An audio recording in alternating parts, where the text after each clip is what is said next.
Hey, welcome back to the Group Project Podcast. This is episode number 53. And I've got a unique guest and topic here this evening. This is David Martin. He's the Chief Benefits Officer at the Iowa Public Employees Retirement System, better known here in Iowa as IPERS. So, David, hey, welcome. Thanks for coming to the show today. Hey, thanks for having me. Appreciate it.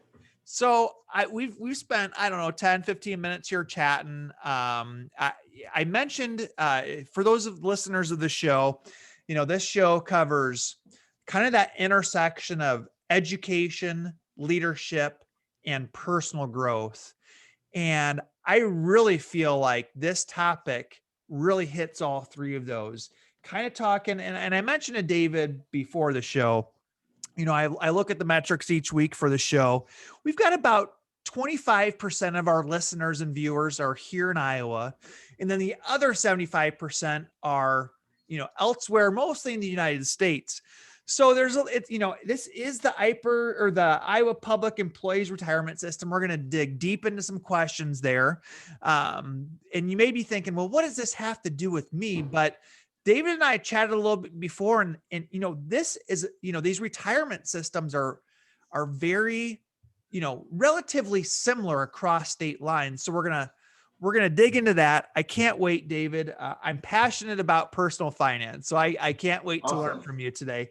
But I always say the first few minutes, why don't you share a little bit about you? How did you get to working with IPERS in the position you're in?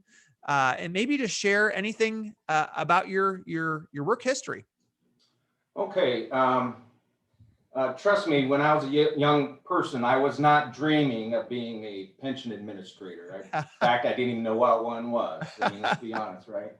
I was actually working for a company in Des Moines here, and basically I was going to have to leave the state of Iowa to get promoted and make some more money and things like that. And I didn't want to leave Iowa. I love Iowa. It's a great place to live. And so I just started looking around for other positions and went to, back then it was called the Iowa Department of Personnel, and went through, they had these great big books of positions and openings, and it was very non-computer back then. Sure. And I stumbled across a position that was called, I'm trying to think of what it was named back then, Retirement Benefits Specialist.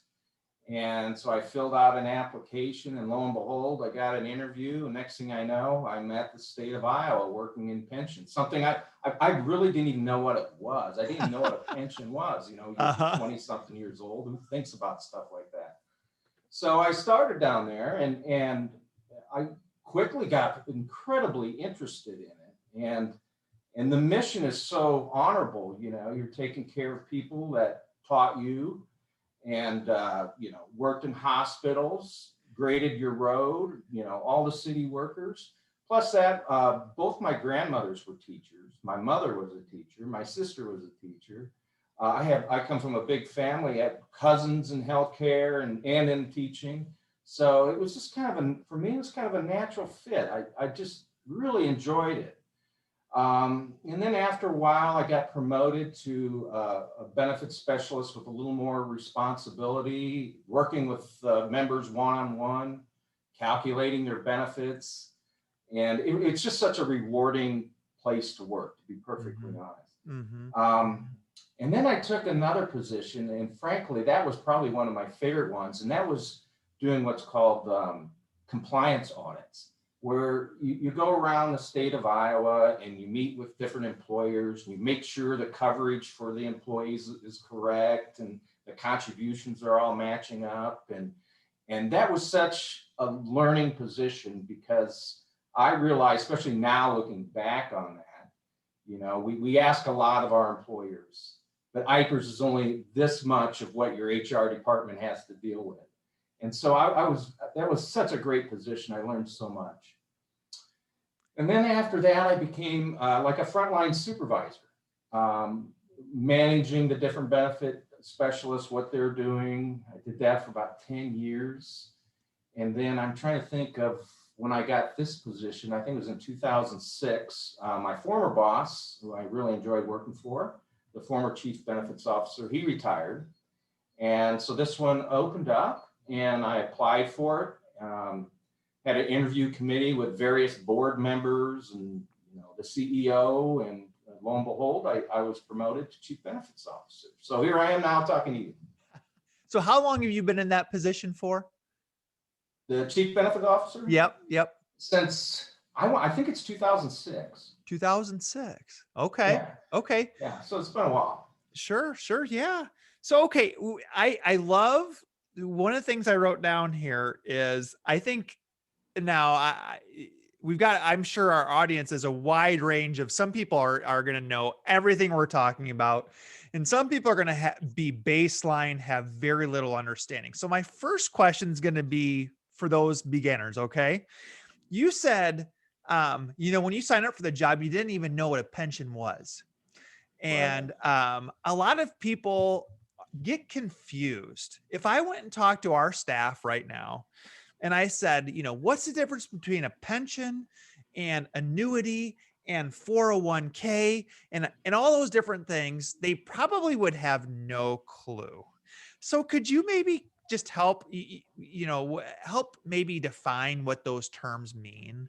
And specifically, we know, we'll get into the defined retirement plan. That's what IPERS is, but maybe kind of help us straighten those things out for us.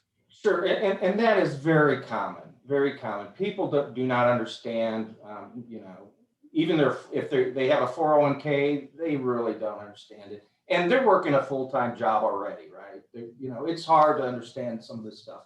But there is a baseline you can kind of look at. You have a defined benefit plan, and then you have a defined contribution plan.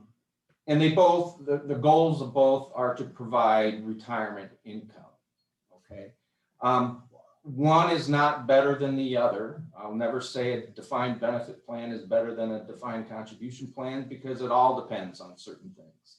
But they are very different in a couple different ways. First of all, in a defined benefit plan, you contribute and your employer contributes. And that money is brought into a trust fund where it's professionally managed. The individual employee does not have to go out and pick stocks and look at management fees and do the due diligence that you're supposed to do. That responsibility is assumed by the pension plan. So they do all the investment and they take all the investment risks. And that's a key. The pension plan is absorbing all the investment risk, whether the markets go up or down. Mm-hmm. On a defined contribution plan, typically, most people are familiar with like a 401k, mm-hmm. In the private sector. There, the individual person, not the employer, not the state, not the federal government, the individual bears the risk to invest the contributions. They need to go and choose how they want their investments, whether it's stocks, bonds, cash. So the first difference is who assumes the investment risk, the individual or the plan sponsor. So that's the first difference between the two. The other major difference, and I think this is very important, is when you actually retire. There's this thing called longevity risk. How long are you going to live, and are you going to outlive your money, right? You've saved all this time, and the last thing you want to have to do is go back in the workforce when you're elderly to make ends meet.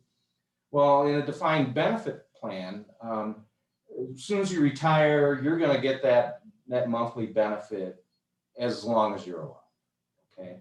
On the 401k side, you may run out of money. Now, there's a flip side of that too. Let's say you retire and you had a 401k and you died right away. Well, all those assets that you didn't use up can be passed on to your kids or your beneficiary. And typically in a DB plan, defined benefit plan, that's off the table. However, you can, when you retire, choose an annuity option that provides for spousal income. So as long as you or your spouse is alive, you're going to get income for the rest of your life. So right away, we have investment risk. Now we have a longevity risk. The big difference in my mind is the coverage. When you become a public employee, coverage is mandatory, whether you want it or not. It's almost paternalistic, I know, but they take the money, they invest it on your behalf. And on the 401k side, in most cases, it's optional. You don't have to do anything.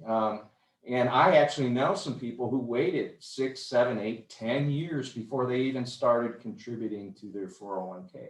So that means there's less time for them to build up the assets that are going to be required to fund their retirement. Another difference between the two is the contribution rate. In a defined benefit plan, because benefits are defined, we know what we're going to provide you. We know how much it's going to take, or the system knows how much it's going to take to pre-fund that when you get retirement age. When you have in the 401k side, you can kind of pick how much you want to put in. 1%, nothing, 1%, 10%. So that's another risk, is the contribution rate. On one side, it's fixed, it's going to pay for it. The other one, it's up to you. Now on the 401k side, and there's no doubt about it, it can work out extremely well for you. You know, when you first hired, you put in the max you can, and you have great investment returns, you can have a pile of money that will outperform the defined benefit plan. But there's all those risks, and who bears them? And that's the main difference is the risk. Now on a defined benefit plan, so just to get back to that, typically in a defined benefit plan, there's a formula that's going to calculate how much you're going to get when you retire. Now, like in the private sector, they may say X amount, $100 per month for every year's of service, you know, something along that line, where it's defined. We're going to put in this amount, you'll get this amount for every year of service. In Iowa, and it's probably similar in other states, in fact, I know it's similar in other states, where your benefit is based on a percent of final average salary for every year you work. So in Iowa, you will get 2% of your final average salary for every year you work. So let's say you went in, you did 20 years. Well, you get 40, you get it. 2% times 20, 40. You get that. And so it's based on a formula. In Iowa, and it's going to be similar in other states, they'll have a certain percentage for every year of service. And in Iowa, you get 2% for your first 30 years, 1% for your next 5, for a maximum payout of 65% of your final average salary. So the day you're hired, if you came in and said, gee, David, I'm going to work 35 years and I anticipate I'm going to be making this much salary when I retire, I can calculate what your benefit would be to the penny, as long as those assumptions are correct. Where that's very difficult to do, very difficult to plan when your benefits are going to be based on individual stock selections, for instance. Okay. Oh man, that was a great overview. I can tell you've been doing this for a while. There's so many things I want to follow up on. Please do, please do. Okay, so the one thing that I want to, you mentioned, it's mandatory. It's kind of like in the 401k side, it's optional whether or not you contribute. On the IPERS side or the state pension side, it's kind of mandatory. You don't have the option. What percentage are you paying in? What percentage of your paycheck is being taken out, and how much is your school district contributing to that amount? That's a good question. Right now, I have to look at my notes here, and that fluctuates a little bit. Sure. This year it's 6.29% for the employee and 9.44% for the employer, and that's a 60-40 split. Okay. And those rates are actually calculated every year. Yep. We have our actuary come in, take a look at the plan, determine whether or not that rate is sufficient. And they do go up, and believe it or not, we have them go down also when things get better. So it goes both ways.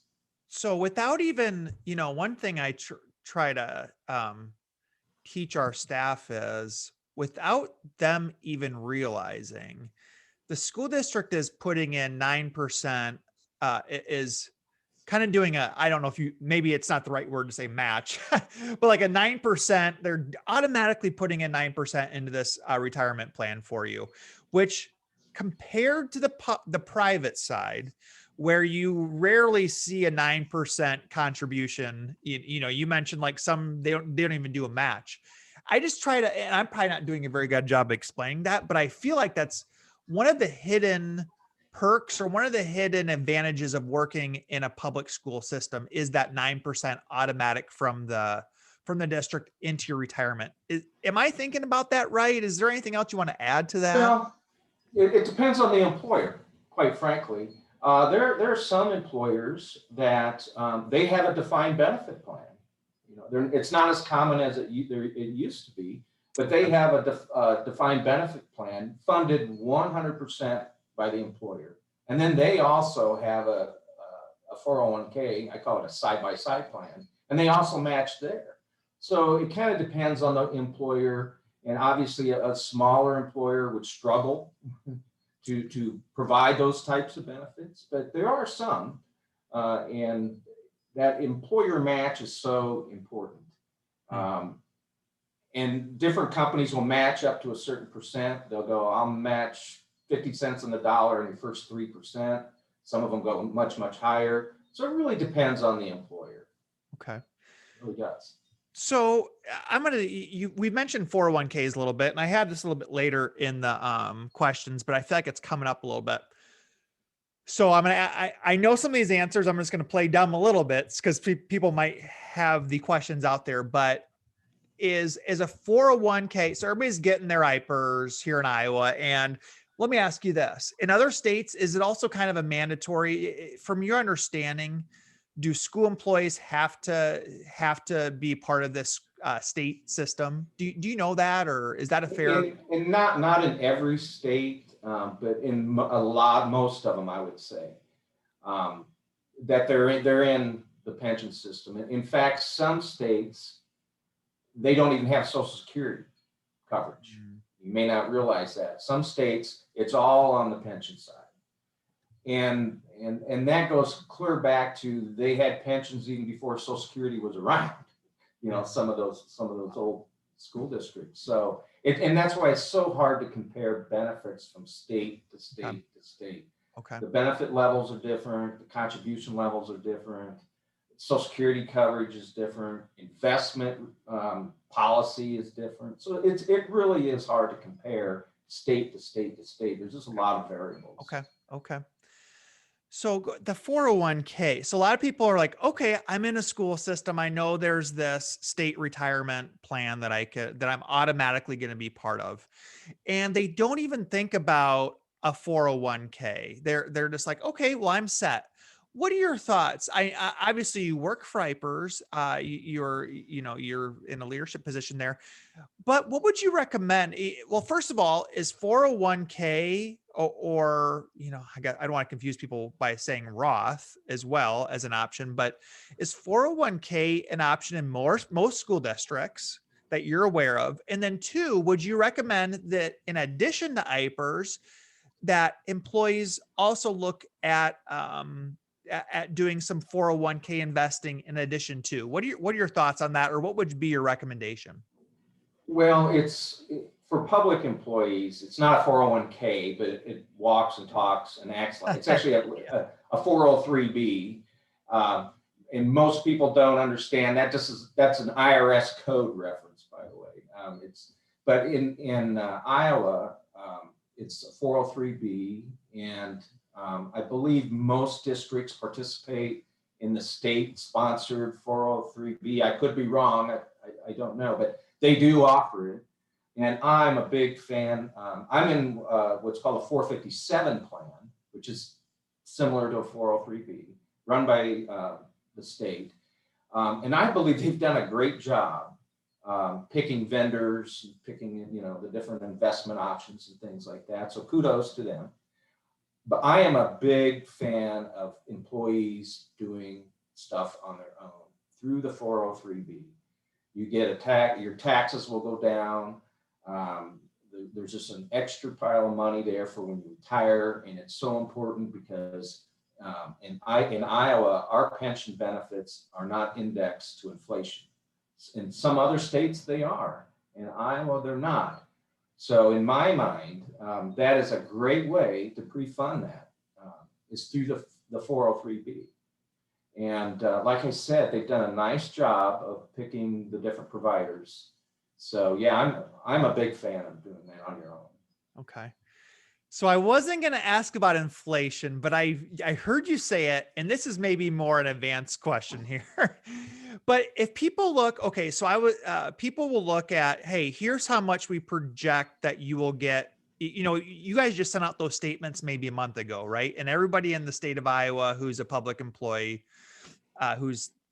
would get one of those statements, and in there it says like, when you retire, this is your estimated how much you're going to get per month, right? That's one of the, so say somebody's 25 years old, just starting, and they're projected to retire when they're 60, and it says you're going to get $5,000 a month.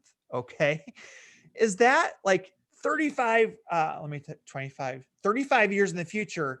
Is that $5,000 a month? Is that, I hope I'm asking this right, is that like according to inflation? I mean, does that factor in inflation, or is that like right now, like today's dollars? Does that make sense? I don't know if it's you're talking about today's dollars versus future dollars. Yeah. Well, when we estimate those, we are inflating salary, so it's going to be in future dollars. Okay. So so we, our actuary says, hey, the odds are they're going to average, I think it's like 3.25% salary range. That's their built-in assumptions. So when we calculate those, we're actually projecting salary out. Does that make sense? Yeah. So the benefit calculation is based on a salary that's in the future. Okay. We try to get it as accurate as we can, but it's impossible. Some people work overtime one year, next year they don't, and so they'll see their amounts go up and down, and that's because we're trying to pretty much estimate. Well, we are estimating how much you're going to be making 10, 20, 30 years in the future. Sure. Okay. But the closer you get to retirement, the closer the amounts are going to be. Absolutely. Yeah. So let's talk about in schools in Iowa, we always talk about the rule of 88. And I don't know, if that's like a formal term or if it's just kind of like a slang term, but what is the rule of 88? Because I feel like people say, hey, have you hit the rule of 88? Or when are you going to hit the rule of 88? Can you explain what that means and if that's something we should really worry about or not? Okay. There is a thing called rule of 88. Okay. And let me back up a little bit. When you retire, you get a benefit at age 65. Okay. If you retire early, your benefit is going to be reduced up to 6% a year. And the reason why it's reduced is because we're going to be paying you longer, right? So if you retire at age 65, let's say you're going to get $100 a month. If you take it early at 55, it's going to be $40 a month because we're paying you longer, right? So that's called an early retirement penalty. So what the rule of 88 is your age, at your last birthday, plus your years of service. If it equals or exceeds 88, we're going to treat you as if you were 65 years of age. There's no penalty to retire early. And a lot of people go, some people even call it the magic rule of 88. There's no magic. It's the rule of 88. I always caution people when they go, I hit the rule of 88, I'm going to retire right now. And I caution people, there's other factors involved other than just meeting the rule of 88. For instance, you're giving up salary for a number of years, right? And the extra benefits you get. The other thing they often don't even consider is if they leave the workforce, let's say they're 55 with 33 years of service, they leave the workforce. Well, that's going to impact their Social Security benefit. You know, and a lot of times they forget about those other things that are also very, very important. And believe it or not, most people do not hit the rule of 88. Our average retiree goes out age 62, 22 years of service. That very rarely changes, been the same for years. Most people don't even hit the rule of 88. And even if they do, most people don't hit it the exact year. They don't take their retirement the exact year they meet it. And for good reason, probably. You know, they're fairly young yet, right? And they can accrue benefits for Social Security, and they can dump money in their 403B, and but it is there, and it's useful for people who just I can't do this job anymore. I'm so stressed out. I need to get out of the workforce. You know, perfect. Good. You know, stress will kill you too, right? Sure. So yeah. It's a unique benefit. Most states have some rule like that. Even 90. We used to have 92 many years ago. So. What was I gonna ask? I've heard some people say, I'm 38, so I'm a ways off here from where I haven't really had to dig into this too much. But I heard some people say, like, okay, say you're at 86 on the rule of 88. Can you, like, I've heard people say you can buy a couple of years. So you get up to that magic number of 88. Is that true?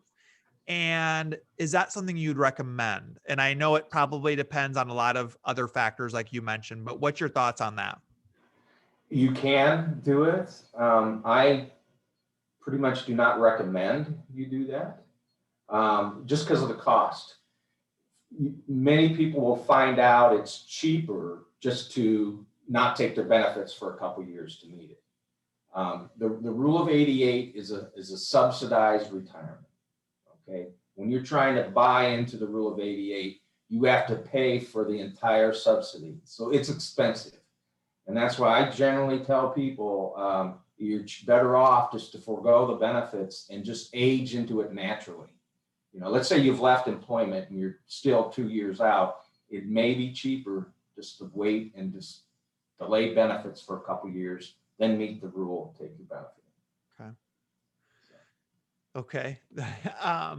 So let me make sure I understand this. So you can hit full retirement age at 65 or the rule of 88, whatever one happens first. First of all, I'm not sure your definition of full retirement. Oh, yeah. Am I saying that right? I would say unreduced benefit for early retirement. No age penalty. Okay. No age penalty. Okay. Now, let's say you work beyond, you mentioned the factors that might keep you working beyond the rule of 88 or beyond 65. So if you keep, I would assume almost everybody, you mentioned earlier, we're assuming 3% raise each year. You may want to stick around because, and let me make sure I'm correct on this, because maybe you go an extra 5 years and those last few years you're getting your most salary, your best salary, your highest salary. Would your retirement numbers be based off of those last years, even if it's beyond that rule of 88? Yes, it's on your highest average salaries. And that's another reason you may want to consider continue working. Okay. For sure. Okay. I appreciate you kind of help me kind of unpack this in my mind here and helping me answer these questions. Okay. So there's a lot of, especially once you get to that principal and superintendent level, and there's a lot of principals, a lot of superintendents who listen to this show. There's a lot of temptation sometimes to jump state lines. And I just saw one of our frequent visitors. Congratulations, Jeremy Braden, over there in Urbandale. Congrats on getting the job there in Nebraska. So one of the questions I always have, and I always think about is, if you jump state lines, pros and cons in terms of how this impacts IPERS, how does that transfer, what might happen? I know there's so many different scenarios, but what are some general rules of thumb for us to know when you jump state lines?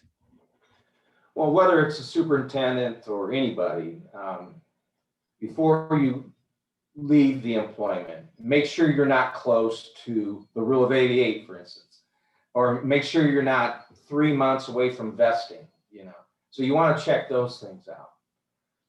So whenever somebody leaves public employment in Iowa, there's some options, okay? The first option is to cash out. Just give me the money. You can roll it over if you want. You can take it in cash. I don't recommend taking it in cash. The IRS is going to want a piece of that. It's a big hefty tax when you do that. I always encourage people to roll that money over. You can leave the money here if you're vested and draw a benefit later. It's what we call a deferred vested account. Let's say you're 50 and you want to go to Nebraska. Instead of taking it in cash, you can leave it here and draw retirement later. Some states allow the pension to be rolled over to theirs. Okay. Every state has different requirements and different costs calculations. So you'd want to check that out for sure before you jump ship. At least I would. So let me ask you the reverse then. We've got a lot of listeners in Illinois, Minnesota, Wisconsin, Nebraska. What about reciprocity, or what about coming into Iowa? Do we have any agreements with any of those, or are we kind of, nope, it's us or nothing? You mentioned like the rolling over into other plans. All right, can anybody roll into ours? Do you know that? Well, again, it gets back to service purchases. They would be buying those years of service into Iowa. Now, if they have a qualified plan, they can roll those monies to buy years into this plan. Okay. And it's similar in other states. But what they need to decide before they do that is, how much of a benefit am I getting here? How much is it going to cost me to move it over here? And what benefit is it in that state? The other thing is be careful on going to states where there's no Social Security coverage. Because in Iowa, we're all covered by Social Security and IPERS. Some states, they are not. And Social Security, and again, you'd want to look this out. I'm not speaking on their behalf at all, but I know there's a cutback provision in certain circumstances. So just be aware of those things when you go to other places.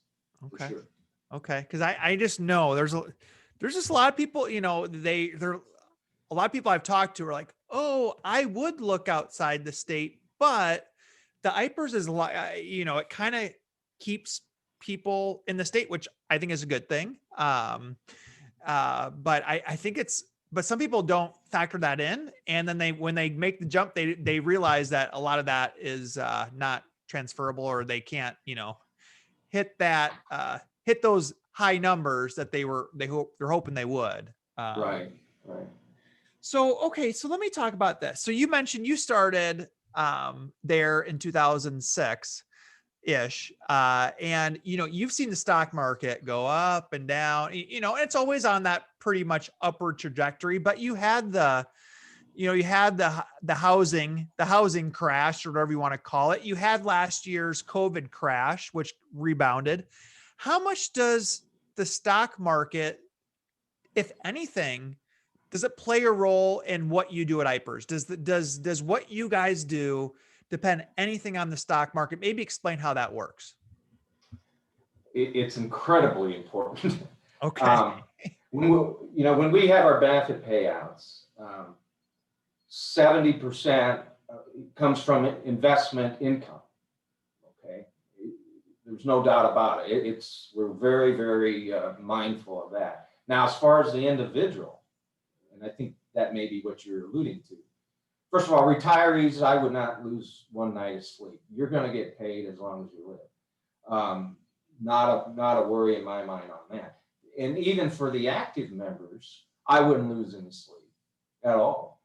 I would be, and worry is, in my mind, is not the adjective to use. It would be not even concerned. I'd be more of aware, because if, and again, it depends on how far the market goes down and how long it lasts. We may have to adjust the contribution rates. Okay, and what's nice about defined benefit plans, and especially in Iowa, how our funding policy works. We do not recognize when the market goes up, whatever percent, we don't recognize those gains on the contribution side immediately. We spread gains out over a period of years. The reverse is true. When we have losses, we spread those out over, so you kind of think of things offsetting each other. The goal of that concept is to keep contribution rates level. And it works pretty well, actually. So let me make sure. So if the stock market, like I know we rebounded really quickly after this COVID crash, I guess you could say, but say that the stock market struggled for a few years and it was just, I don't know, just struggled. Would we see our contribution rates go up to offset that? Is that kind of what you're saying? Like we would see a little bit more taken out of our paycheck to offset the stock market? Yeah, over time, those losses are going to be recognized in increments, and they could go up, and likewise they could go down. We had a couple of, we actually have 3 funds in IPERS. People don't realize that. We have the regular membership. We have sheriffs and deputies who have their own plan going, and we have what we call protection occupation, which is like police, fire, correctional officers. Those plans are at 100% funded. They're starting to see their rates come back down. The regular membership isn't there yet, and hopefully over time it will be. So those rates will go up and down based on market returns, but they're smoothed out. We don't want to go up and go down immediately in 1 year. That's tough for employers to plan and employees. So it's trying to smooth out those ups and downs. I mean, I've been tracking just in my role as a superintendent, prior principal, prior assistant principal, but I've been tracking like the percentages. I feel like it's maybe changed 1/4% in the last 5 or 6 years. Am I right there? Am I pretty close there in terms of the contribution rate by the employer, by the district? What's interesting is the contribution rate stayed at 9.45% combined from the 1970s until in the 2000s. Wow. That's what's interesting. Yeah. There's a variety of reasons why they had to go up. Sure. The goal, the funding policy is to try to keep contribution rates stable. Okay. For employees and employers. So say somebody has an emergency in their life and they need quick access to money. And there's so many scenarios out there, and they're contemplating, well, I'm going to go pull out my IPERS. Is that possible? If somebody's currently working in the school district and they're like, oh my gosh, I just had this emergency. I need access to cash now. Can I pull that money out of IPERS? That's question 1. And then 2, I'm guessing you're going to say no, but would you recommend that? Or at what point in any instance would you recommend that? No, you cannot do it. So that answers the second question is, and people can do that. They get loans on their 401k, right? That's a provision. A lot of defined contribution plans, that's the feature they offer loans. You're basically borrowing against your retirement. I don't think that's necessarily a wise move. That's my personal opinion. Sure. So, okay, let's say that again. So how about you no longer work in the school district or in any IPERS position? How quickly can you access that cash if you want to get the money out? If your application came in today, we would pay it tomorrow night. Wow. We have a quick turnaround. And what percent, I mean, when you pull out your money out of, take out your money out of 401k early, like about what percent of the money you contributed do you have access to? You will receive 100% of your money plus the interest. And if you're vested, you'll get a piece of the employer contribution. Now, if you pull it out, the IRS is going to want 20% right off the top. Okay. State of Iowa is going to want 5%. So you're down 25% in taxes. Okay. Now, I understand, life happens and people, they get in, for whatever reason, they have to cash it out and they're unable to roll it over. We do our best in those situations. Like I said, if the refund came in today, claim came in today, the payroll run will run tomorrow night. We'll catch you up on that. And then it'll be in your bank account 3 days. So okay. It's unfortunate. We hate to see that, especially when people are vested. But sometimes they're desperate, and that's an unfortunate situation for sure. So I think I mentioned before the show, I just feel like a lot of employees don't know a whole lot about how IPERS works. I would love if they listen to this conversation to give them a little bit better understanding. But I guess my question is, do you believe it's important that people know how IPERS works? And from your perspective, do you have any advice for school leaders on how to better educate? Or maybe you think people understand. I mean, you see people come through your doors all the time. Maybe just give your perception of how well people know or how much they know. And if we need to maybe do a better job as leaders teaching them about IPERS. Well, I think people learn more about IPERS the older they get for obvious reasons. They're getting closer and closer to retirement. But I believe that everybody should have even just a basic understanding. First of all, we're taking 6% of your money. You should know what you're getting. Just at least I would want to know. And I think it's important so people don't leave right before those milestones of becoming vested or hitting the rule of 88 or something like that. So yeah, I think people should have just a basic understanding. And the other reason why they should is, should they die, we want to make sure that we pay the people they want to have the money. So, we want to make sure they have a beneficiary designated and understand how much is there for them or their survivor. Those types of things are very important for everybody to understand. And then what was the second part of your question? Oh, anything school leaders, I mean, is there anything that you could recommend that we could do to help our people understand? We actually have some webinars out on the website that I know a lot of employers, there's one called like Understanding IPERS. They actually make that part of their, new hire process, their onboarding process. They show them this video just to give the basic understanding. The nice part about a defined benefit plan is, other than the basics, there's not a lot they can do. And they shouldn't even be worried about it, but it's important that they understand at least the fundamentals of, what is going into the plan, what is it going to get me, and there's also disability benefits. People really underestimate. They're not even aware of it, and that's a feature of a defined benefit plan. If you became disabled, you can get your benefits early, and so those are things that people need to be aware of. Just some great advice there. And you're right. It's so true.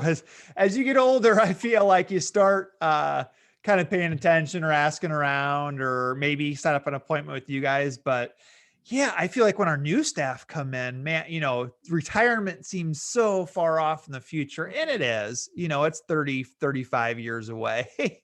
There's a reason, but we've tried to take a few steps in our district to teach them about IPERS and we talked about I said it wrong. 403Bs. 403B. I so know that, but I was just not thinking correctly earlier. But we try to teach them about that. Just, I would feel like as educational leaders, like it's our job not only to like teach our people, our staff how to do their job well, but also teach them about life. And I mean, over on the 403B side, how much that compound interest, Oh, how hugely important that is. Where you mentioned earlier, you got people who don't do it 5-10 years in and they haven't started to contribute, and you miss those first 10 years or those last 10 years. And that's the difference in a couple $1 million. could be. I always like it when people go, "Oh, I can't afford it," right? And the first question I always ask them, I go, "Do you get a refund on your taxes?" And they say, "Yeah." I said, "All right, let's walk down to HR. We're changing your W-4 so you can put a little bit of money in it." And I have found just getting people to participate just a little bit. Everybody's scared of it. It's complicated, but just getting them to do a little bit initially, they're more willing to up it as years go on. So it's just that first baby step. So let's clear up one thing on that too. So IPERS, and I know this answer, but I'm just confirming with you. IPERS, you're not picking anything in terms of where the investments go, what percentages, what allocations, correct? We definitely are. I mean, you guys are, but the employee does not. The employee is not. On the 403B side, how does that look? Is the employee selecting or making allocations? Is a professional, is somebody in the HR department at their district? What, any insight on that? It is the individual selecting those. Now, different providers will have resources to help a person make a good asset mix. Most of them do, at least the ones on the 457 side, they provide advice to people. But like on the state side, there's this thing called where you basically put in your age and when you want to retire, and they mix those assets. It's called a target-based retirement mix. And as you age, that mix will change. And the other thing, and I think is incredibly important, is as stocks go up or whatever, they rebalance throughout the year to make sure your mix stays, where it should be. So that is an option for people. It's called target-based retirement. Yeah. I don't know if you've heard of it, but yeah. Absolutely. Yeah. I just kind of learned about it the last couple of years, quite honestly. Yeah, if it kind of just determines what your age is and when you figure you're going to retire, and you're right, it kind of does those allocations for you. It's pretty cool. So, hey, we talked a lot. I hope I hope my questions made sense. Yeah, I dabble a little bit, but I sometimes I don't know everything. But is there anything else on the IPER side before we kind of go into some of the other questions that you feel like we need to cover, or that we did not cover? well, a little bit here. For the first 6 months of the fiscal year, that's July 1 through December 30, the plan's up 16.45%. And we hit the $39 billion mark, and it's even higher now, but that's as of December. So that's great news. Hopefully we can make it through the end of the fiscal year. I should have asked that. How many employees are part of IPERS? How many employees contribute or are public employees? And then how many employees do you have working at IPERS? I knew you were going to ask that. So we have about 170,000 active employees throughout the state of Iowa. Approximately about 127,000 retirees. And IPERS is actually a fairly small agency. I think we have around 85 employees total. Okay. The other question I had one more question about. Oh, okay. So tell us, what's the latest if somebody retires and when can they start? So they hit that magic rule of 88, or they're older than 65 or whatever. They retire. And when can they start getting paid their like monthly check? And what's the rule on if they want to go back into an IPERS position? How long do they have to wait for that to do they have to wait a period of time? Are they able to go back into IPERS position? How does that work? Okay, you're basically talking about returning to work. First of all, you have to retire, give up all rights as an employee, and begin your benefits. And you have to receive at least 4 months worth of benefits before you could consider going back to work. It's called a bona fide retirement period. That's actually, bona fide, what's that mean? Sincere, in good faith, Sure. legitimate, there's all those adjectives. And the IRS actually requires a legitimate termination. They do not allow what's called in-service distributions, meaning if you're going to be a retirement plan, you need to walk, talk, and act like a retirement plan. And paying people when they're still working is not a retirement plan. Okay. So the IRS has their standard of a bona fide retirement. The Iowa legislature made it 4 months. And they want a legitimate termination of employment, and then you could go back. And we literally have 8,000 or 9,000 people who were retired and they decided to come back. Many of them you probably hire as substitute teachers, which is fine. They just need to be out those 4 months. And if they're under age 65, there is an earnings limitation on how much they can earn before their benefits are reduced. And right now that's $30,000 a year. Very, very few people. Of that 9,000, we maybe have 300 people exceed that $30,000 earnings. So most of them come back. I call it incidental employment or substitute teaching or filling in, just very part-time. But the key is to make sure you have that bona fide retirement period of 4 months. Okay. All right, man. Hey, that was some great IPERS talk. A little out of my wheelhouse. I kind of stumbled on some of those questions, but you did a great job guiding me through.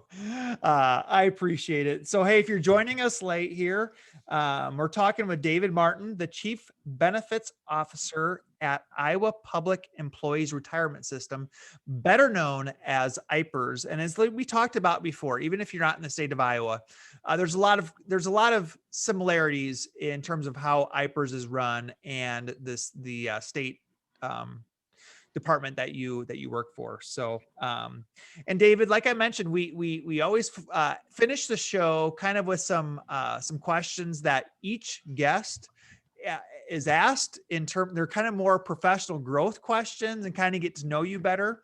And I think you had a chance to see these ahead of time. Is that correct? Yes, I did. Okay. All right. Well, with the first thing I always ask is, and you live in Indianola, correct? Just south of Des Moines? Yes. Okay. So the first thing we always ask is, if we visit your city, which is Indianola, what is one place they have to check out? Well, the Indianola has the National Balloon Fest at the end of July every year. You got to come see it. It's great. I think it lasts 8 or 9 days. It's only like a mile from my house here. It's not uncommon for them to literally land in my yard or take off in my yard. Fireworks every night, live music, all the food you're not supposed to eat. So please come to Indianola and go down to our town square and enjoy I love the community. It's a great little town. Now, if you want it, can you get a hot air balloon ride? Like if somebody's like, I don't have a hot air balloon, but I want to ride. Do they have that available? Like, is there people who are offering rides, or is that not part of it? They used to. I don't know about with this COVID going on. Yeah, that's true. going to happen True. or not. But, true. But yes, there are some of those pilots that do offer those rides. I don't know what it costs or anything like that. Sure. Now, have you been on a hot air balloon before? Once, many years ago. Okay.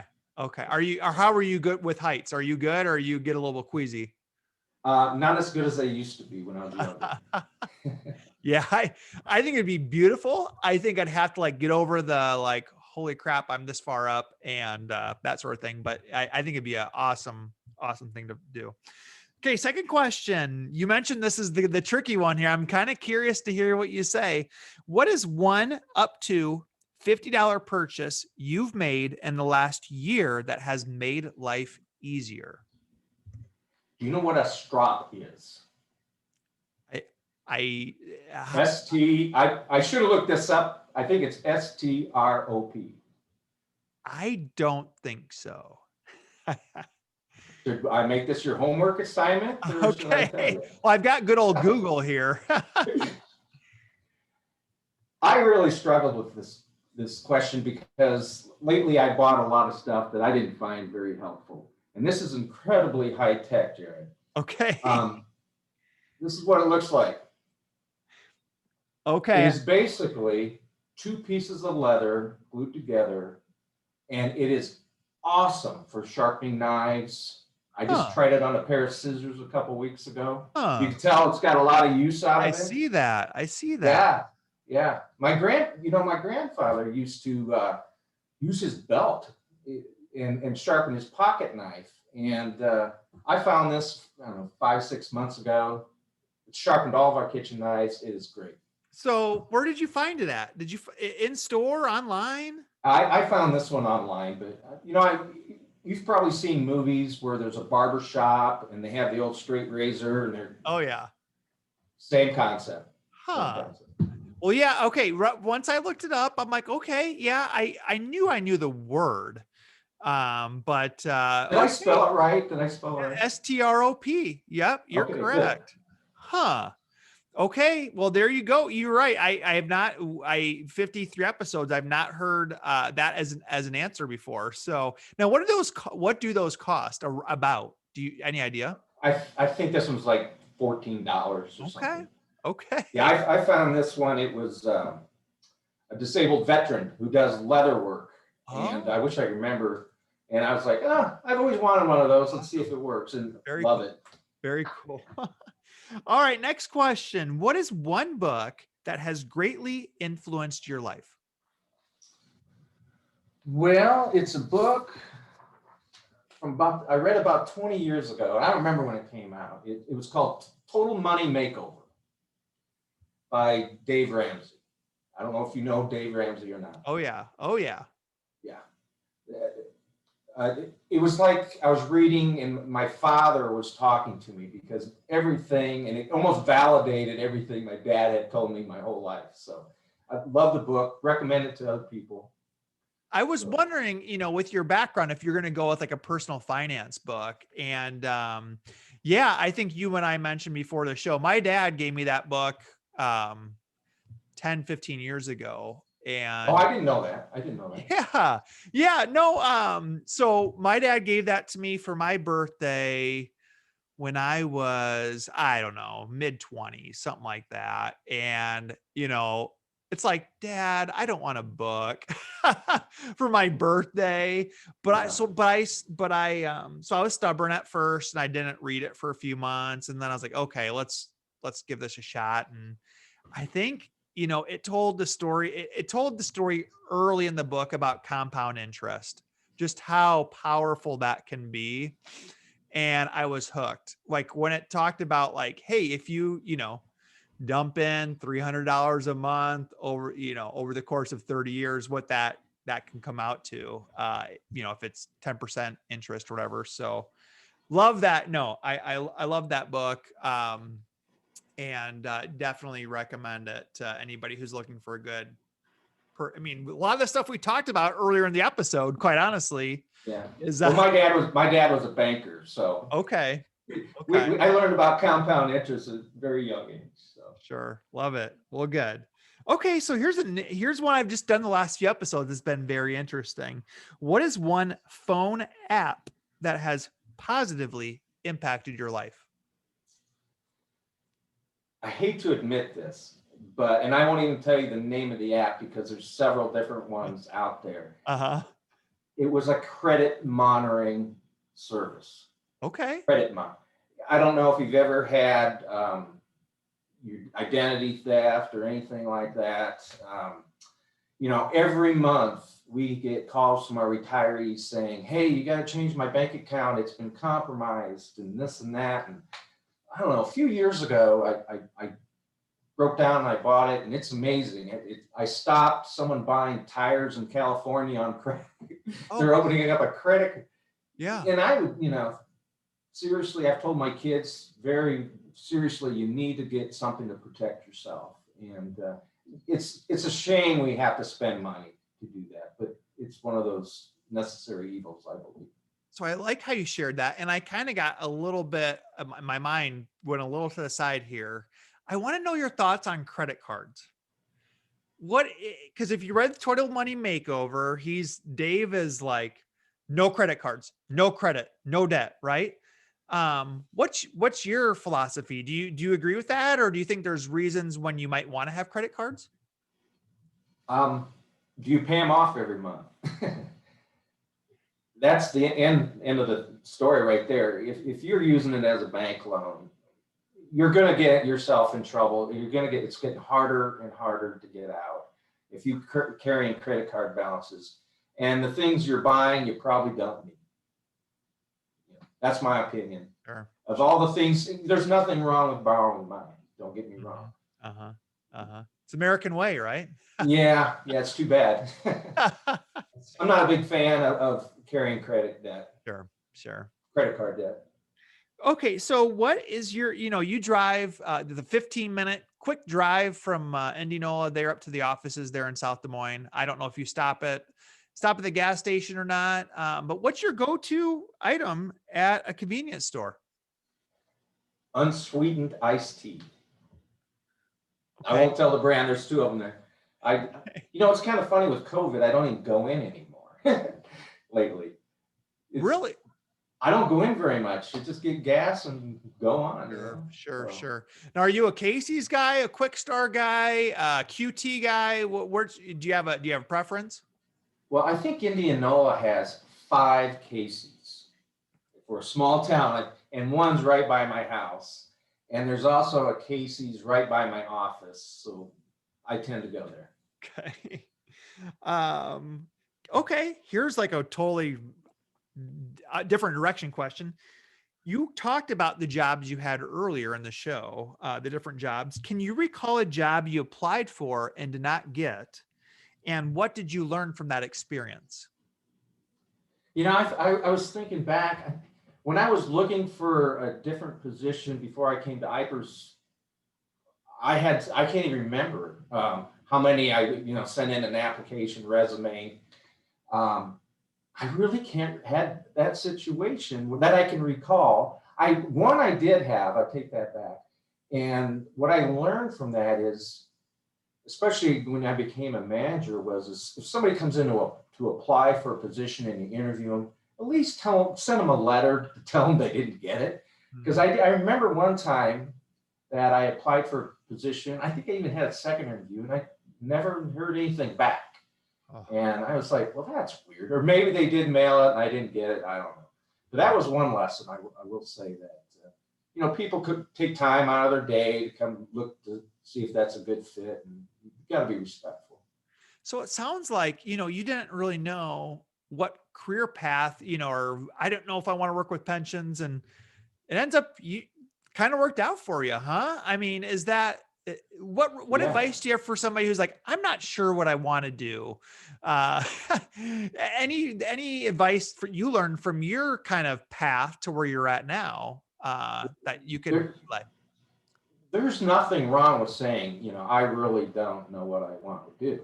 And in fact, I think too many people jump right into college not having an idea of what they really want to do, and they end up with a degree that's not really what they want to do. So there's nothing wrong with taking a little time, look around, or go to a community college, and at least you figure out what you want to do. And sometimes you figure out what you want to do later in life, Mm-hmm. So there's no right or wrong answer. I got lucky perhaps. So I guess what the next question is, what's your daily routine? I'm just curious, what does your day look like at work? Well, I'm one of those early birds. Usually 7 o'clock, day starts. I run the service end of the pension system, call center, face-to-face counseling, all the payments, all those things. And I have found that you can make a schedule for the next day, and that lasts about 5 minutes. And you got to start shuffling, somebody calls in sick, whatever, the normal stuff. And you just got to be flexible. That's one of the things I love about it. It's just go, go, go all the time. It's just interesting work because you really can't plan a day. I rely so heavily on, thank God for calendaring. Mm-hmm. There's certain things that have to be done on certain days, certain times, and I rely heavily on the calendar. Okay. It's usually booked.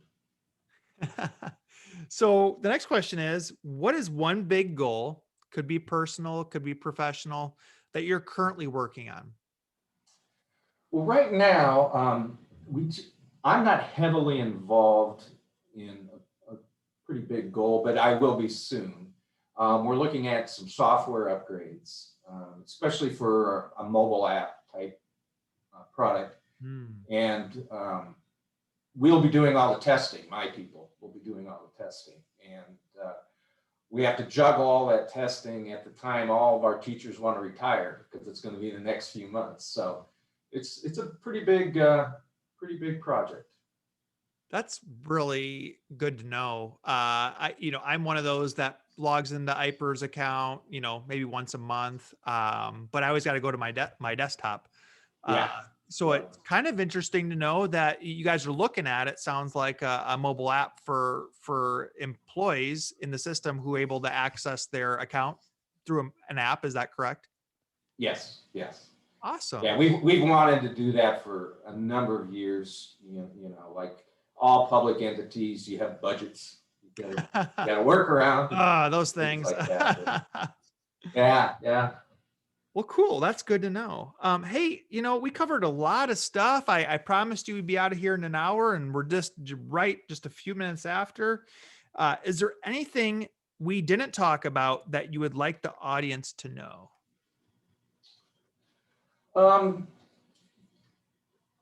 What I would like them to know is the benefits are secure. It's our investment managers or investment officers are top notch. They really do a great job.